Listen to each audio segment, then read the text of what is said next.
Schnell los, l'on nous a poussés dans la rue où se trouvait un camion militaire bâché. Nous y avons grimpé et l'on nous a menés à la prison de Los, qui se trouvait près de Lille à l'époque. Là, aussitôt, nous avons été séparés de papa, qui est allé dans une cellule avec les hommes, maman et les 3 petits-enfants dans une autre cellule. Nous demandons, nous les enfants, mais pour quelle raison étions-nous en prison? Qu'avions-nous fait? Nous ne comprenions rien. Nous ne sommes restés que peu de temps, 2-3 jours à Los. Puis, l'on nous transféra dans une autre prison en Belgique, la prison Saint-Gilles à Bruxelles. Vous savez, les déportés du Nord et du Pas-de-Calais sont pratiquement tous passés par la Belgique, parce que le commandement militaire allemand était basé à Bruxelles. En arrivant dans cette cellule trop exiguë, trop étroite pour le grand nombre que nous étions, j'ai remarqué cependant aussitôt une dame qui semblait bien mal en point. Elle y était avec sa petite fille Stella. Je parle toujours de Stella parce que cette petite, par la suite, allait nous accompagner dans nos pérégrinations. Nous ne sommes restés également que peu de temps à Saint-Gilles. Puis, l'on nous mena dans un grand camp de rassemblement, toujours en Belgique. Ce camp s'appelle Malines. Malines, en Belgique, est l'équivalent de Drancy, en France.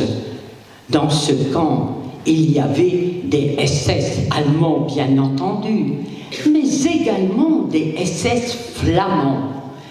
L'un d'entre eux, nous l'avions surnommé à juste titre Pferdekopf. En allemand, Pferd signifie cheval.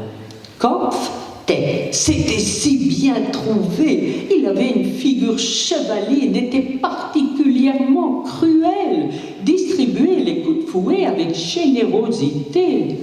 Nous, les enfants, nous nous arrangions toujours pour être à l'écart de sa vue, tant nous avions peur. À l'époque, les nazis étaient à cheval sur l'ordre, la propreté. Chaque soir, il nous fallait nous allonger sur nos paillasses, les pieds bien en vue. Les SS passaient dans les rangs et contrôlaient.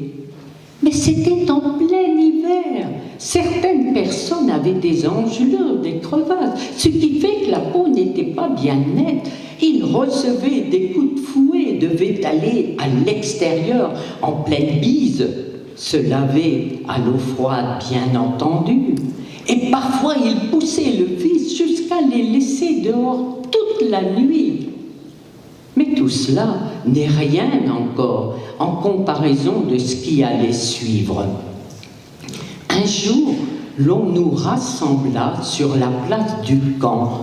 L'on entendait vaguement parler de déportation. Mais pour nous, les petits-enfants, ça ne signifiait pas grand-chose. On se demandait avec angoisse ce que l'on allait faire de nous. Auparavant, nous devions à nouveau subir un grand contrôle. L'on nous fit entrer dans une pièce énorme. Les hommes et les grands garçons, au-delà de 15 ans, à une extrémité de la salle, à l'autre bout, les femmes et les petits-enfants. À un signal donné, nous devions tous nous mettre nus. Comme nous étions mal à l'aise. Vous savez, à l'époque, on était si pudiques. Jamais je n'avais vu maman nue. Elle-même se sentait bien mal à l'aise devant ses fils. Et un à un, nous devions pénétrer dans une espèce de guérite dans laquelle se tenait un jeune nazi, un jeune SS, qui nous voyait arriver d'un œil goguenard. Et là, face à lui, suprême humiliation. Il nous fallait écarter les jambes, nous pencher vers l'avant. Avec une lampe de poche, il nous éclairait par-dessous pour voir si nous n'avions pas caché d'objets précieux, des bijoux par exemple. Vous savez, à l'époque, les nazis raflaient tout ce qui avait de la valeur. Mais quelle humiliation pour nous! Jamais je n'oublierai. Puis, l'on nous conduisit dans une gare où il y avait des wagons à bestiaux. Je pense que vous en avez tous vu dans les documentaires. Ces wagons en bois où il était inscrit « Contenance 8 chevaux ». Et nous étions plus d'une centaine de personnes agglomérées les unes aux autres. Et avons voyagé 4-5 jours sans manger, sans boire, la tinette au milieu de nous. La tinette est le seau hygiénique. Là encore, quelle impudeur d'avoir à faire ses besoins devant tous. L'on ne nous a pas ménagés.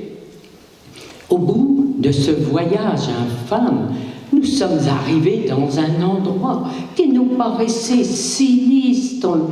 Il y avait de nombreux blocs alignés, mais aussitôt les SS apparurent, toujours accompagnés de leurs chiens menaçants. Schnell los, ils nous poussèrent jusqu'au Washram. Le Washram est l'endroit où nous avons subi une douche rapide. Aussitôt après, nous avons tous été rasés. Nous étions méconnaissables, avec nos têtes rasées, notre peur au ventre. L'on nous a distribué nos vêtements de bagnard, ces robes rayées, gris et bleues. Et surtout, l'on nous a distribué nos numéros de matricule. Le mien était le 25 612. Ce matricule, il fallait le connaître par cœur, en français bien sûr, mais surtout en allemand, parce que si l'on ne répondait pas à l'appel du nazi, l'on recevait des coups de fouet, l'on avait tout intérêt à retenir son matricule, qui reste gravé en moi à tout jamais. Je n'étais plus que le 25.612.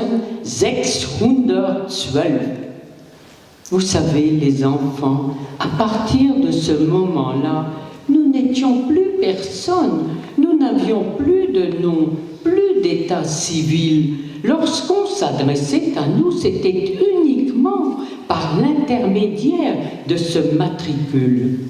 Et nous apprenions en même temps que nous étions arrivés dans le grand camp de concentration pour femmes au nord de l'Allemagne. Ce camp s'appelle Ravensbrück.